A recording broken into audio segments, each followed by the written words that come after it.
And it's also that is a big barrier for the youth because they will be restricted to serve only in certain markets because of the language barrier. We need to begin also the barrier of bureaucracy that requires you to do this and this, and before even they have learned what needs to be done. Also, the issue of discrimination, which can be a barrier.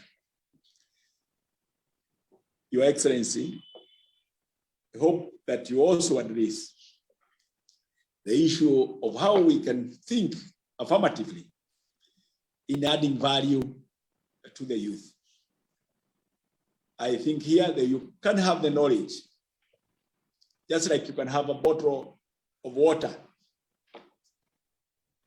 You can have water, but if the way you package it, you'll see even if you go to the market, you'll find one bottle is costing more than another. It's still water, but it's the issue it has been packaged. We need to be affirmative as a country in the way we package them. For their presentation, for mentoring and working with them, for the way they groom, etc. And we have to be affirmative. It's not something that perhaps in my view that we can just assume that they should know. Otherwise, it will just be like what I mentioned about the water. We will not differentiate the value. We need to differentiate the value of our young people to be able to be competitive out there in the market. So I really look forward myself also to hearing you as you address this and many of other issues. How do we equip the youth? How do we prepare for them to receive them as a people? How do we assist them? Do we say identify their talents and nurture them? How do we remove the barriers? How do we add value to them? As a University of Nairobi, we have been working collaboratively with the student leadership. And we have a well-established Dean of Student Office, which works with the students to mentor them in some of these areas I've mentioned. And we would look forward to working with other like-minded people, and particularly our alumni, and I note you are our alumni. And therefore, the University of Nairobi, you consider it as your alumni, as your nurturing mother. It mentored you, and we are ready to come, as you come, to share with us. And we are happy to work with you, even moving forward. Welcome, Your Excellency, to share with us your thoughts. And all of us, we wait to receive you, we listen as you share with us. Asante sana, and God bless you. Thank you. Thank you, Professor, for those very wonderful remarks. So shall I start? The Vice Chancellor, Professor Stephen Kiama,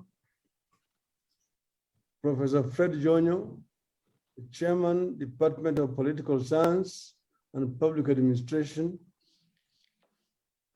Dear comrades, ordinarily I would say comrades power. It is always my pleasure to talk to the University of Nairobi fraternity in general and students in particular. The young men and women here bring freshness, energy, and vigor to our public life. You bring us an assurance that our future as a country is secure, and we appreciate it. I have very fond memories of this university. It's a place where I started working in the Department of Mechanical Engineering. Back then, we were fewer of Kenyans, very much outnumbered by lecturers and students from outside Kenya. But It was then a constituent college of University of East Africa. So I was employed by the University of East Africa. In those days, we had only one university in the whole of East Africa, the Kenya, Uganda, Tanzania. And we had students from Uganda, from Kenya, from Zanzibar, from Uganda at that time. But it was a growing college at that time. Within a short time, we got a charter. So University of Nairobi was created out from the University of East Africa. And Dar es Salaam also became a university, and Makerere. I want to say that university is also in many ways the mother of the democratic evolution that we enjoy today in our country. Many battles for democracy have started here before to the rest of our nation. But today I'm able to talk to the student here in the presence of the Vice Chancellor. It's a testimony to how far we have come as a university and as a nation. So Professor Vice Chancellor, and the young men and women here, you have a great task of safeguarding a great institution and a great legacy. I have an opportunity to work also with alumni of the University of Nairobi in other capacities. And all of them have actually served this nation very well and diligently. Nelson Mandela once said, and I quote, "After climbing a great hill, one only finds that there are many more hills to climb," unquote. We have climbed many hills as a people. The youth of an earlier generation confronted dictatorship as the greatest hill to climb. Today, the next hill we have to climb is how to provide opportunities for you, the young people. Over 70% of our population is aged 35 years and below. This young population comes with both tremendous opportunities and challenges. So it's to say that it can either be a blessing or a curse, depending on how you look at it. It can be a curse if these youth are not properly empowered. They become a drag on the society. They become drug addicts, delinquents, criminals. But if they are properly empowered with proper skills, they can become a source for wealth creation. We know that countries grow faster with younger populations. So we need to see our youth population as a blessing. The challenge now is how to create opportunities for these young people so that they can help grow the nation. One of the most important opportunities we must create for our youth is education, which is why I have advocated for a massive investment in universal access to top-flight public education. And I have said that once we train our youth, they must be hired purely on the basis of merit. Education is one of the fundamental human rights. Ranking per person refers rights to life, rights to food, right to shelter, right to health, and right to education. I'm also a strong advocate for investment in developing the skills for our youth. This is a challenge I have posed to our TVET institutions. and they have taken it positively. I am prepared to work with the institutions in this regard to enable our young people explore and exploit their God-given potential and serve the nation. At this stage, I would like to make some observations with regard to the provisions of education and creation of jobs. First, education. Thousands of young people are currently joining universities as freshers. I want to congratulate them and their parents for this achievement. But these parents and the young people are struggling with the reality of high tuition fees in the middle of the COVID-19 pandemic. I believe as a country, we need to do more in treating higher education as a public good. I believe no student should qualify for university, then begin struggling with the uncertainties of raising fees. The problem of fees has come with another called mental health in our universities. Universities are sweeping under the carpet many cases of students suffering mental health. Students who return home for fees and come back to campus only to find a heavy academic workload. They find whole course units already taught and examined, hence have to wait for the next cohort. These pressures lead to mental and emotional challenges. Drug use, alcohol abuse, sexual violence, and suicides are creeping into this state of affairs. The worst hit are female students who ultimately drop out.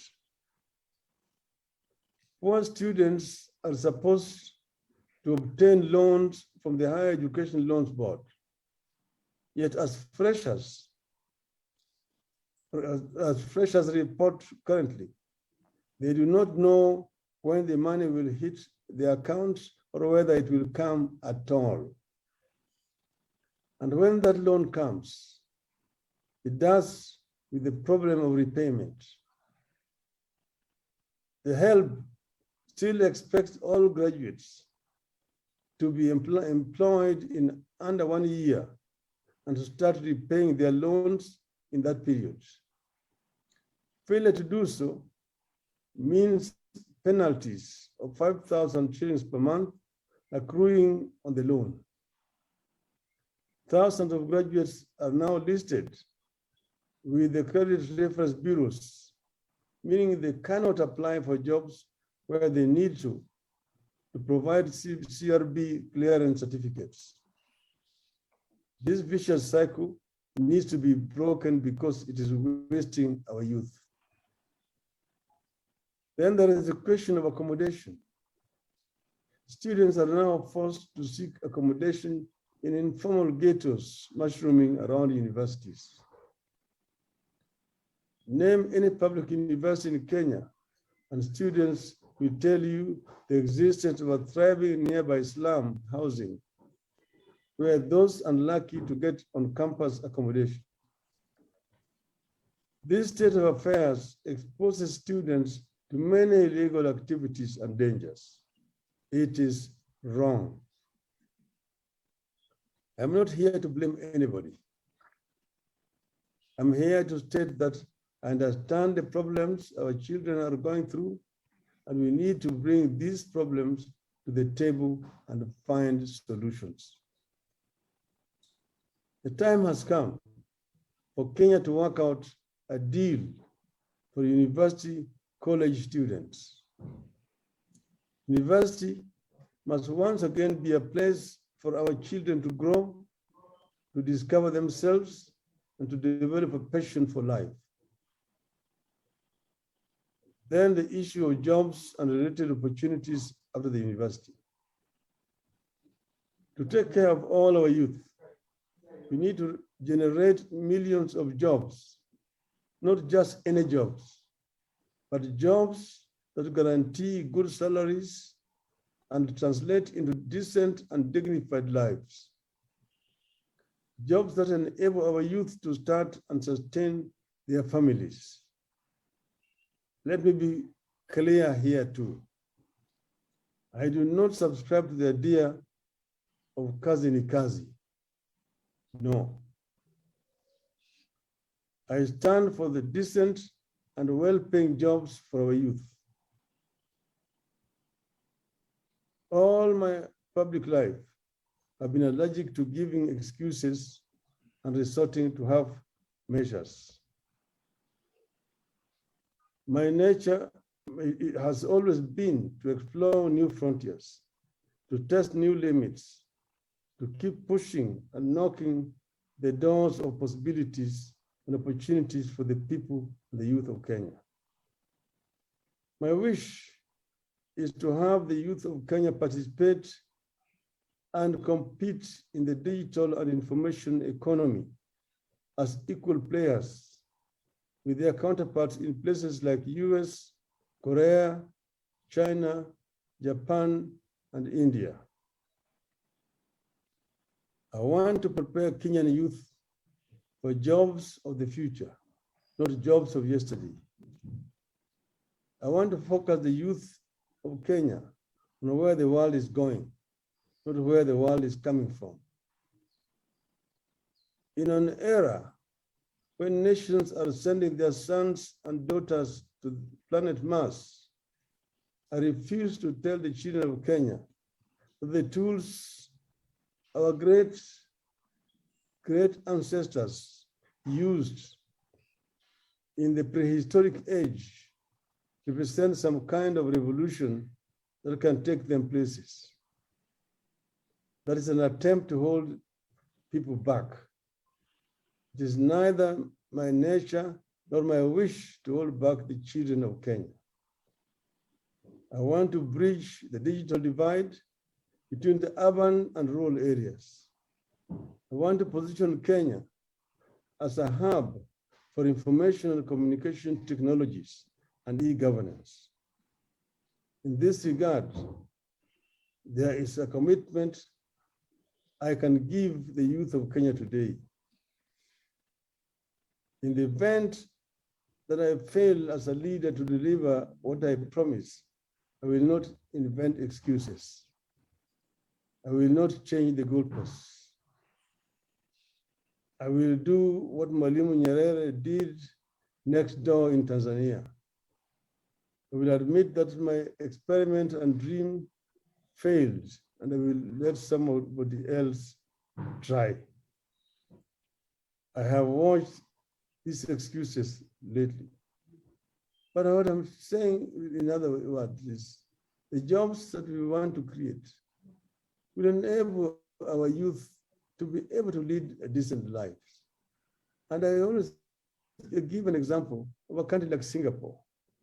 You find that a student graduates and goes out to look for employment, he gets the first job, and the moment he's been given a letter of appointment, that letter of appointment also acts as a bank guarantee to be able to acquire a loan to be able to buy the first apartment. So that somebody can be able immediately to get at least a 2-bedroom apartment on the basis of letter of appointment from a bank. This is what we want to see can happen in our country. I've watched those excuses come lately. People who are promised digital jobs, who are promised knowledge-based economy, who are promised double-digit economic growth, are now being offered wheelbarrows and being told kazi ni kazi. That is fraud.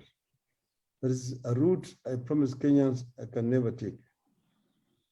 Together with President Mwai Kibaki, we showed that things can work for all our citizens. We laid the ground for fiber optics to go across Kenya for faster, cheaper, and reliable internet connectivity. We came up with the Kansas City to drive our digital dreams. With Mr. Kibaki, we laid the ground for all Kenyans to be able to access cheap banks. In fact, that was the era that banks hawked loans.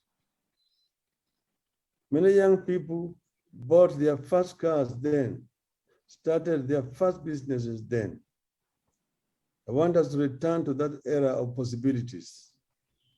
We need to work together to end the cancer of corruption, which is stealing economic potential we all need. On this, we go for what the Chinese say: don't want, don't do, don't dare. The corrupt must be seen and treated as saboteurs, not enablers of this economy. We need to work together to safeguard the democracy and stop the forces of reaction that want to reverse our forward march. We need to unite our people.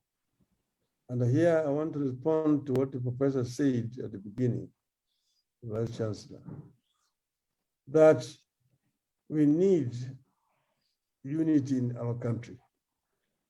Unity must be the basis of our development. Recently in Nakuru, I launched what I called Azimio la Umoja. That is the call to unity or unity declaration. This will enable us to be able to synchronize our energies as a people. And that is what the founding fathers of our nation wanted.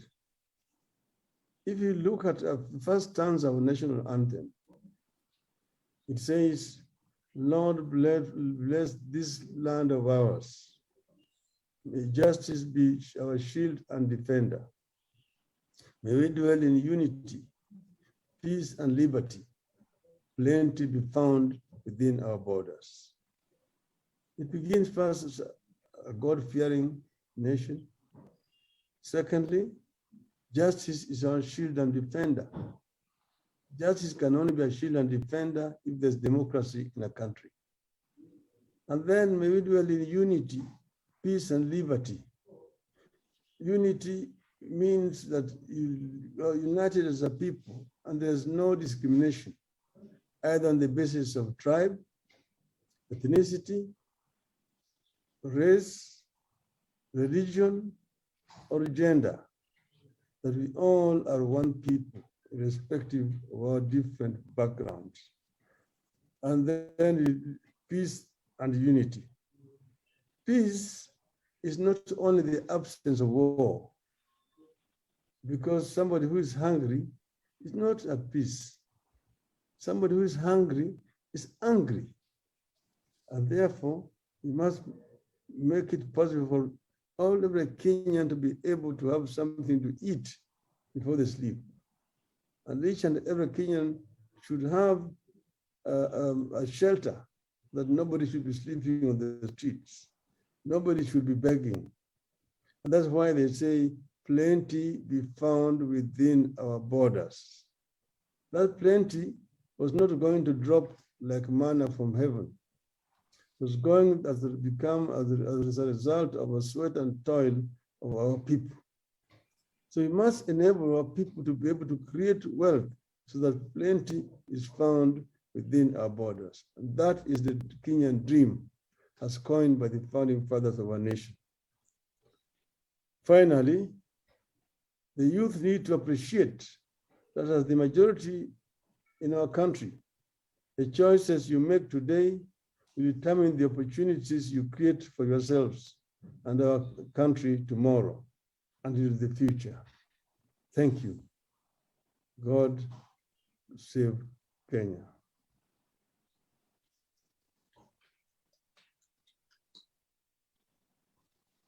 Thank you. Yeah, thank you very much, Your Excellency, for a wonderful presentation you have made this afternoon. There are a number of questions we have received, and I just want to share with you two of them so that you can react. One is that the youth saying that the future belongs to them, yet they seems not to be in today's partnership. What would be your response to that argument that they always preserve for tomorrow? Would it be in order to have the youth be partners of today? That's the first question. Then number two, what programs do you think would enable the youth to also appreciate TVET? Because there has been concerns that a number of youth are only interested in vertical education, and that horizontal education is still not very attractive. What would be your suggestion in terms of youth diversifying to appreciate TVET, where they learn practical skills? Thank you, sir. You can take those two questions and we go for the next round. Yes. First, the youth are the leaders of tomorrow. And they say that tomorrow will never come. I want to remind my students there that once upon a time, I was also a youth. We used to be called the Young Turks, the group. And we used to be treated as backroom boys who would prepare everything and then leave it to the older people. But we just claimed our space as the youth at that time. And we made meaningful contributions to the society, whatever we could do. And want to make compromise sacrifices, which the elders were unable to do. So today we give the youth space. Those who want to come along, we embrace them and we work with them. And they play a very important role. If you say, for example, one of your former colleagues there, he was the chairman of SONU, Babu Wino, is now a member of parliament for Embakasi East here in Nairobi. Mr. Kalema Misi is one of members of parliament from Saboti constituency. So we have been embracing the youth in different categories, and we allow them opportunities. Our Secretary General of my party, Mr. Edwin Sifuna, is a young fellow. The chairman of the party himself, Mr. Mbadi, is a very young fellow. So it is not true that we don't give youth space. We support them in other endeavors generally to be able to advance themselves, to acquire the requisite experience that they can become just, not just. With regard to the issue of the TVET, yes, it is true that in the other, what you call blue-collar jobs were looked upon. These are things, a relic of colonialism, when it was to say that only those who are uneducated would do the blue-collar jobs, and people now like to the white-collar jobs with a tie, that you are a gentleman, and so on and so forth. If you look at the countries that have made it, it is through the blue-collar job. That's where wealth is actually created. Look at how China has managed to move from a developing world to now a first world. What did they do when they liberalized? They imparted skills on their youth in wide-ranging fields and liberalized the economy so that China became an attractive investment destination. Many investors saw here a highly skilled workforce, which is also cheap, not expensive. So, and then the cost of raw materials were available at a cheap rate. So everybody rushed to China. China has become the factory of the world. You see, if you take, for example, automobile industry, you go to China, Mercedes is there, Audi is there, Ford is there, Chevrolet is there, Peugeot is there, Volvo is there, BMW is there, Toyota is there, Hyundai, everybody is there in China. They are telling me in Germany, where I studied, that it is cheaper to manufacture Mercedes-Benz in China and ship it back to Germany than the one produced in Stuttgart in Germany. So you see, everybody has gone to China. You go to Samsung is there, LG is there. So in every field, China has been leading. But now China, within this period of time, 30 years, China has lifted over 300 million people from poverty to middle income status. So that China today has got the biggest middle income in the world. But as Chinese society has become more and more affluent, China is no longer a cheaper investment destination because people are now paid more and more. So there's a gap which is being left under the feet of China. And beneath there is a space for Kenya. Kenya can move in and fill that space with highly skilled and efficient manpower. And that is the way in which we'll be going to be able to deal with this issue of poverty in our country. So I all the times urge our youth not to look down upon blue-collar jobs. And this is through skills training among our TVET institutions. So it is not demeaning, it is rewarding, but most importantly, it helps us to deal with one of our fundamental enemy, poverty.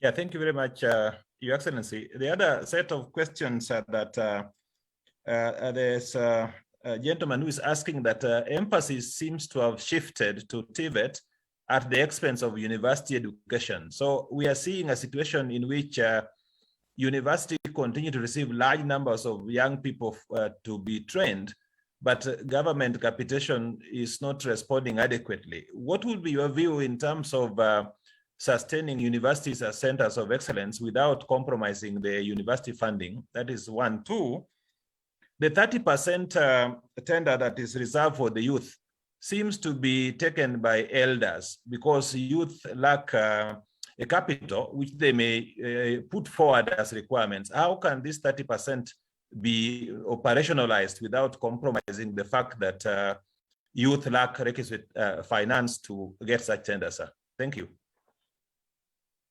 Yes, I think we need just between TVET and university. I don't think that one should be promoted at the expense of the other.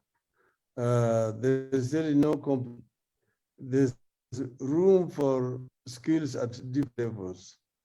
You need universities for where more wider knowledge at the university, and they come to serve the country at different levels, managerial positions. Some of them end up becoming even lecturers at the universities and so on. So there's adequate funding for our universities, not just for salaries of the staff of university and bursaries for the students, but also for research, because no country can really grow without proper research institutions and research at that level of the university. And in university, the countries, you have some private foundations which also give grants to universities for purposes of research and so on. You've got industries, enterprises, which also contract universities to do research on their behalf, which is not available here. So here we now basically reliant on public funding, that is the government only for our universities. And you know, the expansion of higher education in this country has been exponential.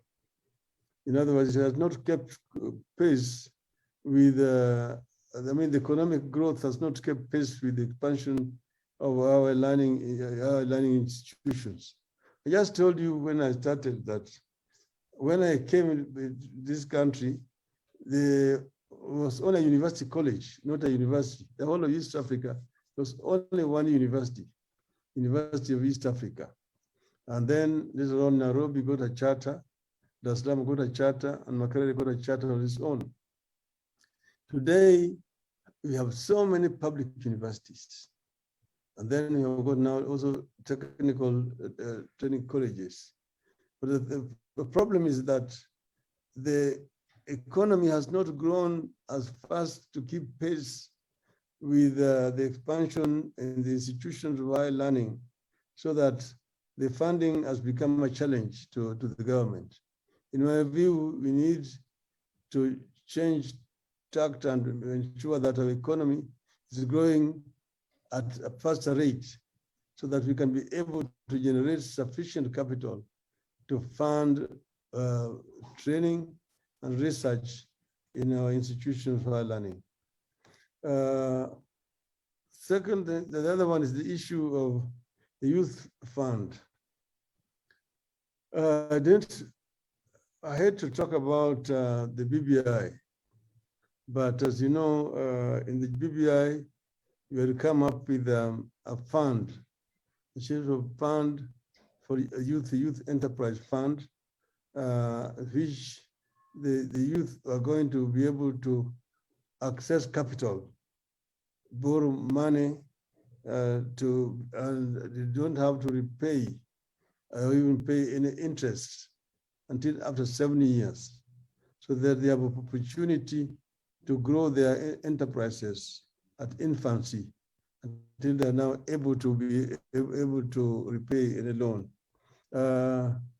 I think this is an issue which is administrative, that the national government should start with itself and ensure that 30% of the contracts which are issued go to the youth-owned enterprises. But the youth then also need to have access to capital to be able to start those enterprises which are viable, because you need to know that they do due diligence before they award any contract to any enterprise or any company. The same thing should apply to the contracts at the county level.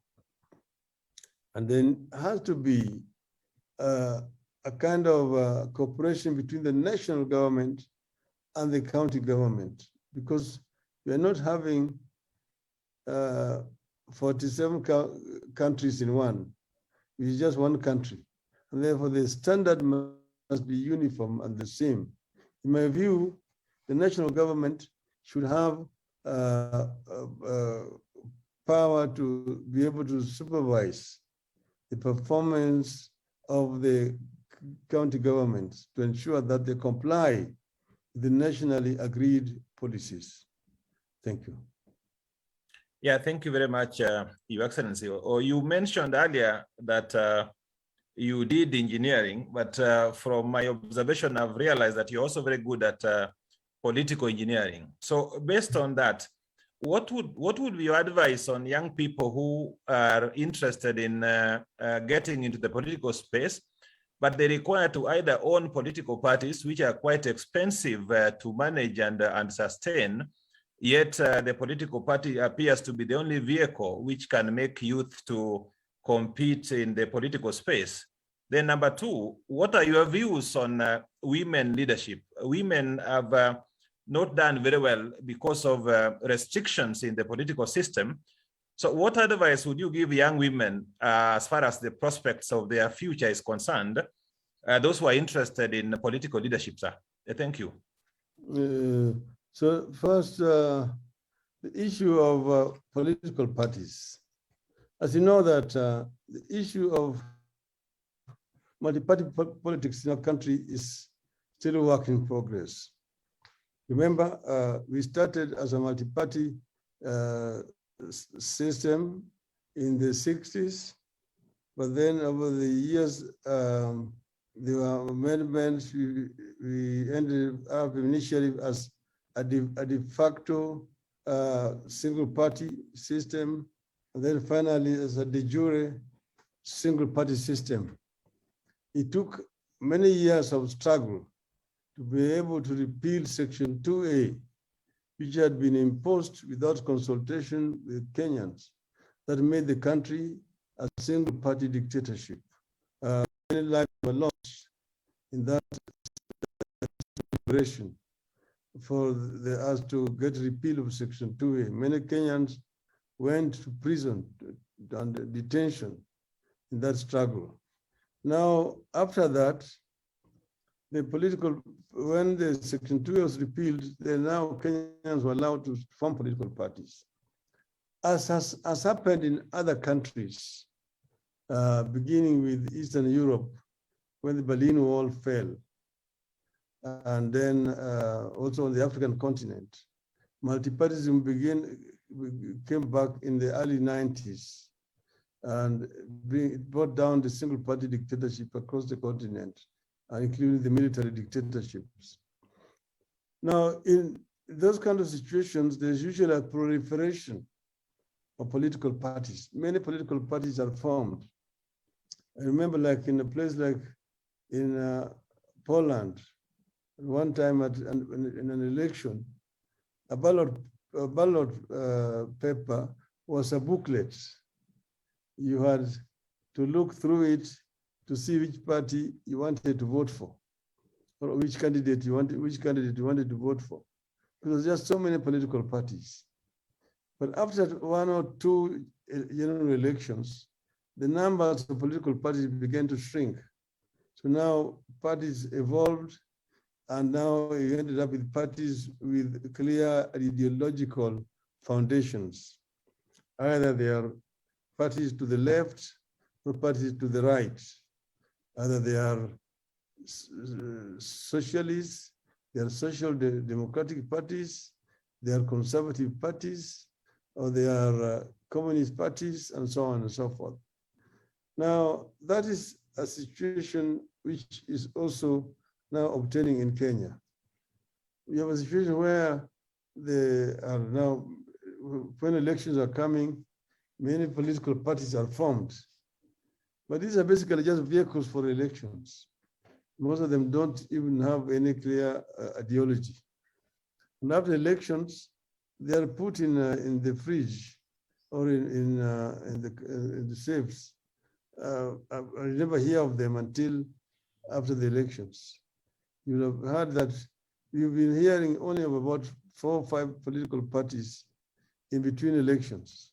And some of them actually die with elections. But the reason why we have had so many political parties, because the registrar of political parties has not enforced the law in accordance to the Constitution. Because it says that if a political party does not get 5% of the votes or seats, that political party should be deregistered. Now you have a situation where a political party did not even get an MCA, leave alone a member of parliament. But that political party has remained in the books. It's going again to waste time in the next elections.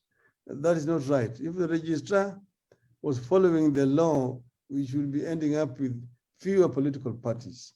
And people should join political parties on the basis of ideological conviction, not that you're using a political party as a vehicle to go to county assembly or a vehicle to go to the National Assembly. With regard to women, yes, I am one of those people who subscribe to the school of thought that we need to give our women equal opportunity with our men. We live in a society which has been fairly conservative. In some of our societies, women have never got equal opportunities. I remember, for example, when I was going to school, we had in primary, we had only 2 girls in a class of 40, and they never went very far. And that situation obtained for a long time. So girls were never being taken to school. It took a long time for girls to get opportunity to go to school. But then there are still also other traditional ways that discriminated against women folk in traditional societies that we need to deal with. So it is not right to say that the women should be given, should just go and stand and vie for seats like men. There's several factors which actually work against women. One of them is that women get married away from their original homes. A woman was born here, but she's married to a husband in another constituency. When she goes there, the only person she knows well is her husband, and then immediate in-laws. But the rest of the community there, she's a stranger. It's a new person. When you now ask her to go and run against a man who was born and brought up in that area, he has got people with whom he grew up together. This one, we were looking after animals, cows together. This one, we circumcised together. This one, we went to school together. This one is my auntie. This one is my uncle. This one is my grandfather, and so on and so forth. The woman finds herself in a very strange situation. So the playing field is not level for our women folk there. And therefore, what is the answer? The answer is, because if you as a man were to go and run against her in her area where she was born, you will find it very difficult to beat her, because she has got her relatives there, and you have left your relatives where you were born. So the answer to this question is affirmative action. We must do affirmative action to give women the equal chance to go to parliament. And that is what we were trying to answer in the BBI. Unfortunately, that is also now on the cold fridge. But we must find a way, because as you can see, the Chief Justice gave a legal advice to the president that the parliament as currently constituted is unconstitutional. And in fact, he advised the president to dissolve parliament. The president opted not to do so, because even if he did it and an election was held, the result might not be very, very different from what it is. But it's an issue that Kenyans must address at one way or the other in the future. Thank you. Yeah, thank you very much, Your Excellency. We'll now take some questions from the ones that have raised their hands. I want to ask Professor Washington Onyango Ouma to be the first to go, then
Yeah, man. Hello. Yeah, go ahead. Yes, I want just to make some clarification that you overlooked this Washington Onyango. It is very fortunate we say a name with one of your professor in the department. I'm a student. You have been elevated. You can enjoy the glory. Can you ask your question? Thank you very much. I have a question for His Excellency, the Prime Minister. Okay, I'm a student in the Faculty of Economics. I'm a postgraduate student. So I wanted to ask the Prime Minister, what are some of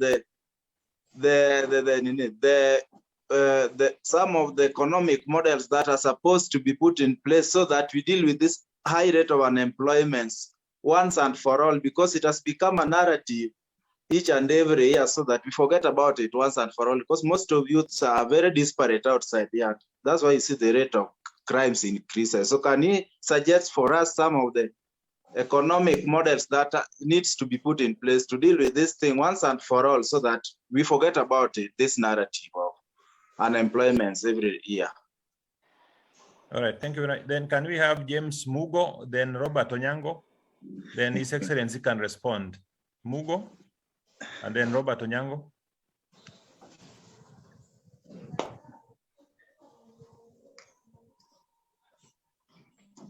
Hello, Your Excellency. My question is, the Kenya economy, it is both capitalist and communist economy. My question is, can we put more industries in the Kenya economy so that we tackle this issue of unemployment and we get the right people in the right offices? Thank you. Thank you very much. Robert Onyango, then His Excellency will take those, then we go for the final round of questions. Robert? Yes, thank you so much. Can you hear me? Yes, very well. Go ahead, Robert. Okay, thank you. My name is Robert Alai. I'm not a student though. I'm from outside, but I'm audience. I'm just interested in knowing the view of His Excellency the Prime Minister in reigniting the intellectual community which existed in the university before it disappeared, and now the university has become a platform for quick riches promised by politicians and business leaders, wash, and such like devices. I don't know how we can reignite such a community which built a very good foundation for political engagement and active citizenship. Thank you. Yeah, thank you very much. Your Excellency, I think you can take those ones, then we'll have the last round after that shortly. You're welcome, Your Excellency. Yes, Chris Sanyo, well, when the government has already given a contract, awarded a contract to contractor. Now it is the responsibility of the contractor to do the job. And in doing so, the contractor hires some workers. And in his view is that the employer has not paid wages and so on to the people he has hired. I don't see how the government really comes into that. It is basically an employer and an employee situation. But if a complaint can be made formally to the, say, county engineer and so on, maybe the county engineer can command the contractor to pay salaries. That would be my advice.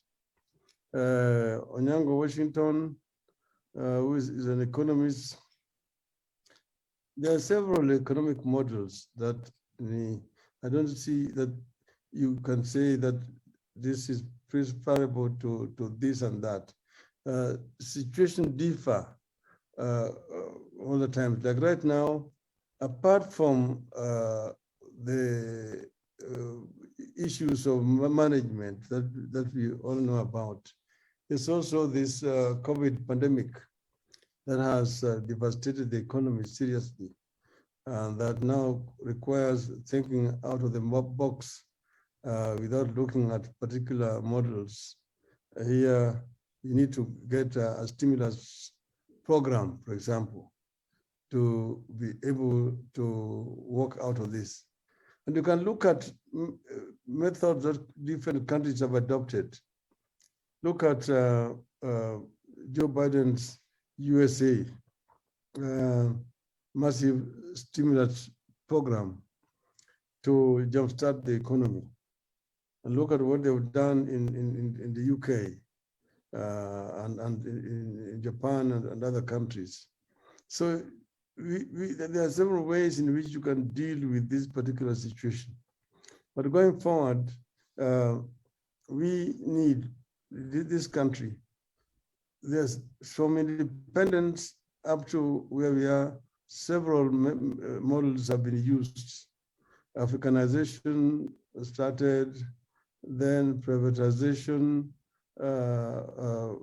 came up in between, then the NAC government came in here, and so on and so forth. What we have is we came up with a clear blueprint. First, we came up with a vision we call Vision 2030, which is basically premised on 3 pillars: economic, social, and political pillars.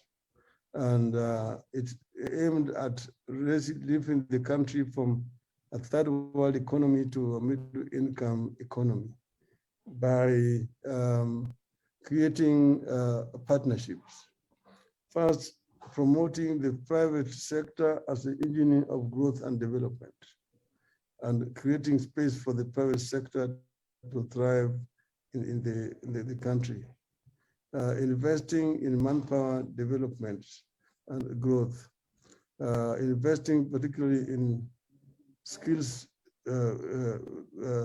training and education of our people, investing in other areas like food self-sufficiency in the fields of agriculture, in industrial development, that is value addition to our products that we produce in the country. And that is will stimulate growth and create jobs and employment to the people, and so on. So there are several others, and I would say that what is most important is to recognize that we have a problem.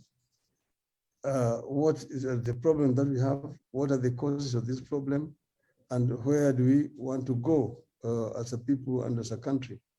I believe very strongly that if we had remained on the path that we had put the country as the Grand Coalition government, initially as NAC and Grand Coalition government, with Vision 2030, there would really be no reason why we cannot achieve what we want to achieve. Mugo, capitalists or communists? I don't think that Mugo's question is much different from that of Washington.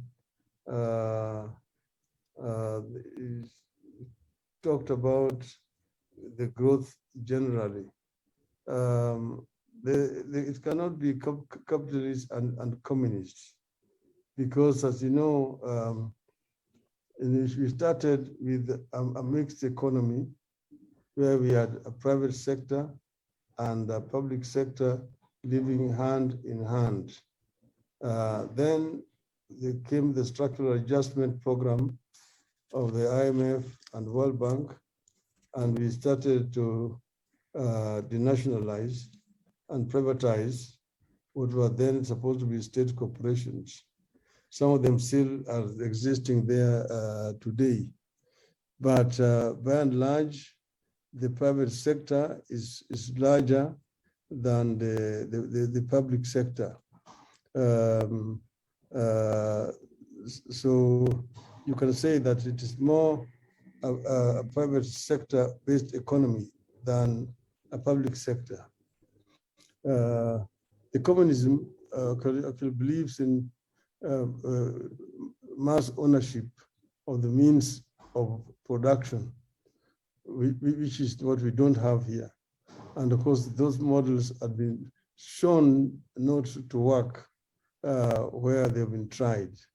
So we have clear vision of what we need to do as a people and as a country, what can work for this country. What is remaining is basically the willpower and the commitment to implement clear stated programs and policies. Robert Nyang'o is talking about reigniting intellectualism in the university. I think what you are doing today is probably a good attempt to do it.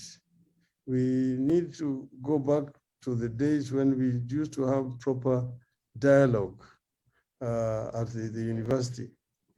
Of course, that space was killed deliberately when they started to clamp down on academic freedom in the university, when lecturers were being arrested, sometimes within the precincts of the university and taken to detention. Then a number of them voted with their feet and went into exile.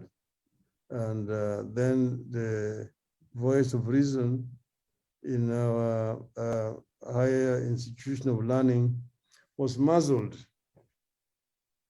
at that time. I remember there was a time when a Zimbabwean independent struggle leader, the late Edgar Tekere, came to visit me here in 1981. And he had been invited to come and address students in the Taifa Hall. And he was staying with me. He was arrested in my house and eventually taken away from me, only allowed on the condition that he was not going to set foot at the campus, University of Nairobi. There's several examples you can give that way. But now I'm happy that this discussion may be coming back.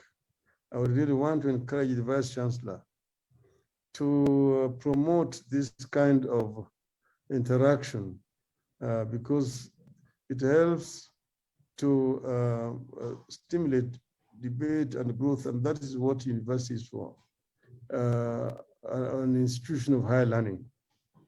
And therefore, I'm very grateful. Thank you.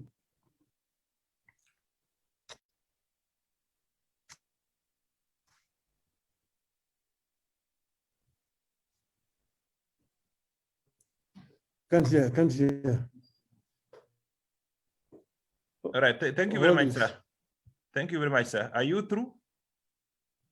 Yes, I'm through. All right, we are going to take the last set of questions, and the first one will be asked by a lady, Angel Mbuthia, then will be followed by Dr. Davji Bimji, then Samuel Mbutu in that order. So Angel Mbuthia, go ahead. All right, thank you so much, Prof. And thank you so much, Your Excellency, the Right Honorable Raila Odinga. My name is Angel Mbuthia, and I'm a master's student in the department pursuing research and public policy. So my question is the ceiling on campaign budgets set by the IEBC.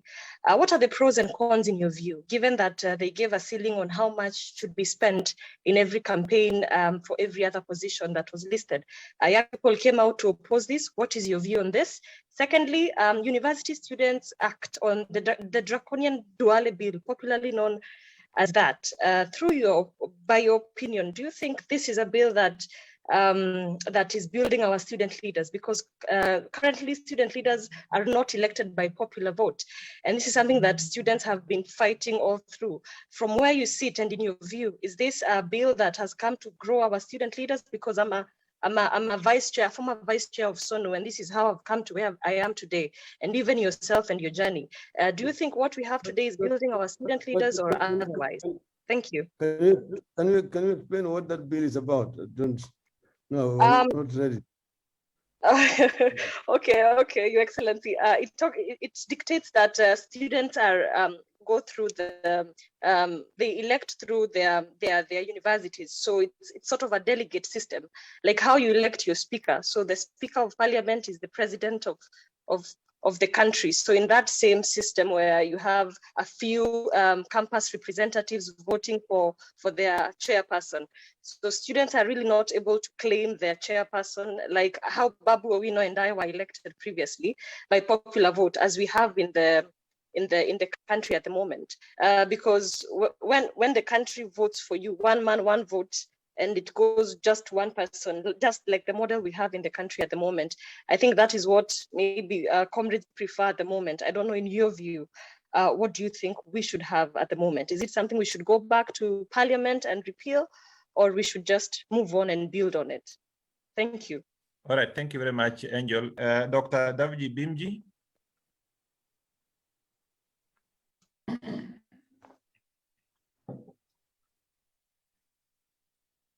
Davji. Dr. Davji.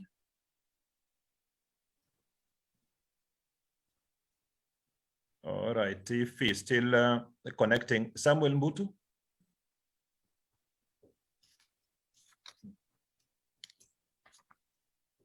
Samuel Mbutu. Yes, so thank you so much, Prof. And Your Excellency Raila Odinga. My suggestion and question is this.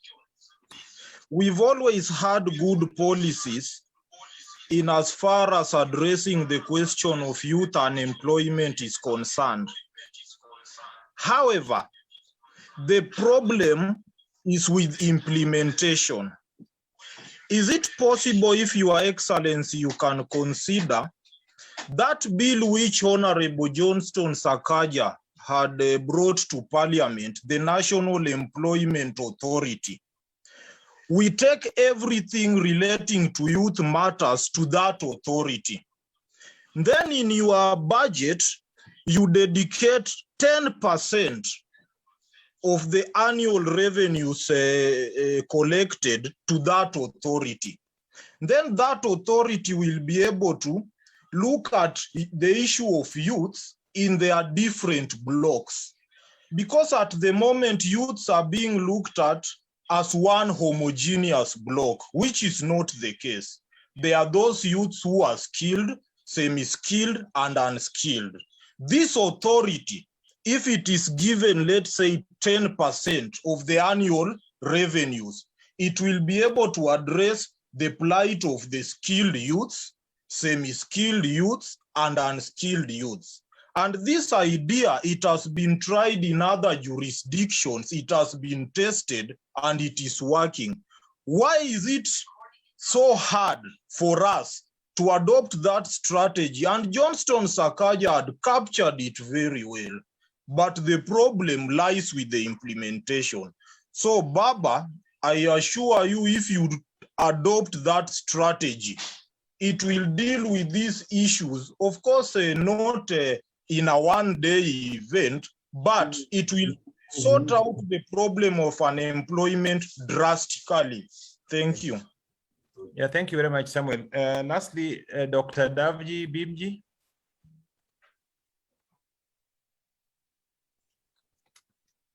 Okay, I think he seems not ready. So, Your Excellency, I would then ask you to take the questions. We have many questions that we'll put together, and then we'll send them to your secretariat so that views, responses could be considered, and we can share it out with the participants. There are quite a number of questions, but they seem just to revolve around what has been asked. So I want to request you to take the last questions. Then shortly after that, I will request the Vice Chancellor to conclude this session with a vote of thanks. So, Your Excellency. Thank you. There's Angel Mbuthia. She talked about the campaign fund stealing. That is the amount of money that candidates are allowed to use during the campaign. I think that generally putting a cap on the amount of money to be used in campaign it's generally a good idea, because I think the intention is to ensure that money is not used to corrupt the electoral process, and that there are some candidates who don't have much money. They may be very good candidates and popular with the people, but the money to spend. And in the campaign period, people splash money, and that sometimes influences the outcome of the election. But I don't know how the Electoral Commission came up with those figures. To me, I think it was fairly arbitrary, that there is no particular formula that was used to compute, arrive at those figures. And therefore, it's doubtful. In my view, I don't think it is reasonable the way it stands at the moment. But ceiling is generally there, given our experience. On the second issue of the Duale bill, now that you have told me about it, I believe strongly in the freedom of association. And I think that student union should belong to the students. It's just like club, it's like a club, even a political party. I'm saying that, you see, you have a club like Thaiga Club, Nairobi Club, and so on. It belongs to members. Why should a member of parliament go to put a law that will regulate how students do the elections? That's the students themselves should sit down and work out their constitution and their regulations, how they want to do their elections. It's the association. I think we try to oversubscribe, to prescribe in this country. Just like if you look at the Political Parties Act, it's giving the Electoral Commission mandate to micromanage political parties. This is just not right, because political parties are associations belonging to members of the party. So they're the ones which should come up with their own regulations.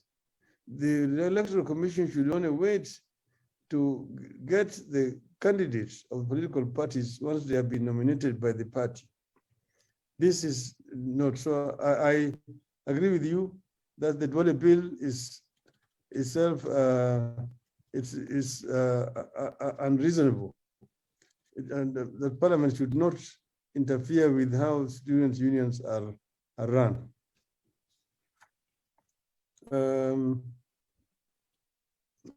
Mr. Mbutu Samuel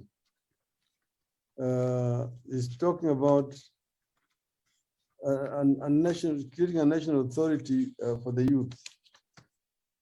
I think you're just going to create another bureaucracy if you come up with an authority that is going to deal with youth employment. You can have an authority or an institution that basically vets to ensure that what has been prescribed is implemented by various institutions and departments of government. But those institutions have got the funds, and they have got also the capacity and the requisite know-how which the youth require. So just creating another bureaucracy will delay, because this bureaucracy will have no enforcement of powers over these respective ministries. I think it's a matter of policy of a government. The government itself should have an enforcement agency which ensures that this is done. Like when we were running a grand coalition government, we had efficiency monitoring unit, which was monitoring the efficiency of all ministries across board. Then we had another institution dealing with performance contracting. So each and every senior officer was required to sign a performance contract with the government. And then on the basis of that contract, he was being supervised on an annual basis to see how he performed. We had a contract with all the government ministries, and they were being evaluated how they were performing. And every year, we would announce the outcome. Those were all the ministries, then all the parastatals, all the state universities, all the local governments were all subject to audit on an annual basis. And this itself enhanced the performance of the government generally. So I would think that so long as we can set up standards of performance, we will ensure that whatever has been agreed upon and decided as a policy is implemented to the letter in the government. And that is what I would do if I had the power. Thank you. Yeah, thank you very much, Your Excellency. I want to thank you sincerely for your time and for the honor that you have given to the University of Nairobi. You have a busy schedule, but we thank you very much for your time and the composure. We look forward to interacting with you much more as we move along. And we'd also request that you partner with the university in terms of mentorship, internship, and exposing students who are interested in political leadership. I think you have the experience, the wisdom, and the capacity to mentor our students. A large number of them would really want to contribute to society, but they don't know the mechanics of doing so. So thank you so much, Your Excellency. Allow me, therefore, to request the Vice Chancellor of the University of Nairobi, Professor Stephen Kiama, to make his closing remarks and dismiss this gathering. Professor Kiama. Thank you very much, Professor Fred Jonyo. I want to begin by acknowledging the Honorable Raila Odinga, the former Prime Minister of the Republic of Kenya, for spending that over 1.5 hours, just about 1.5 hours with us to share on many ideas to do with the youth, beginning with obviously the support of the young people in education. He touched on the issue of help loans and how they should be managed. And they touched also on the issue of accommodation of students. Among other many issues, highlighting the need for the young people to be provided with an enabling environment to develop the passion for life when they are still within the University of Nairobi. I have noted, obviously, as the Vice Chancellor, the way he has responded to all the questions with ease, with a lot of ease, and freely, just like I had highlighted from the beginning. The University of Nairobi will continue to provide such fora for those who can come and share ideas with the scholars here, and also with our students. You mentioned, Honorable Prime Minister, that we came from a very, very difficult time in the past when you expressed your views, and that meant that you headed to detention or some other place. The university since then has moved on. It has allowed people to express themselves within the confines of the law, which is important. And therefore, you are welcome again to just come and share with us. I hope that next time that this Department of Political Science, Public Health will invite more people to come and share their ideas, and even yourself, again, to come and share, particularly on financing of the university education.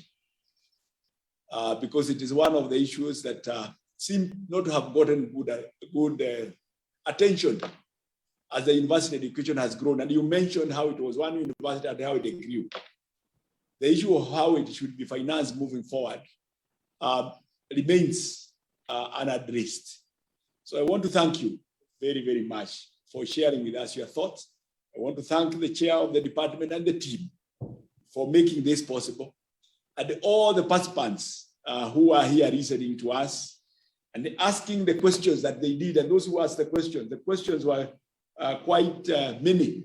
In fact, I noted by the time Fred Jr. was crossing, there were 36 hands up who wanted to ask you questions. That would have lasted as another 1.5 hours as you responded. So it's good that he provided an opportunity that those who have those questions can still share and pass those questions with you. Asante sana, all of you, for coming, and God bless you. Good evening. Thank you, Professor. Yeah, thank you so much. Thank you, sir. Bye, everyone. Bye-bye. Bye-bye. Yeah, bye, bye.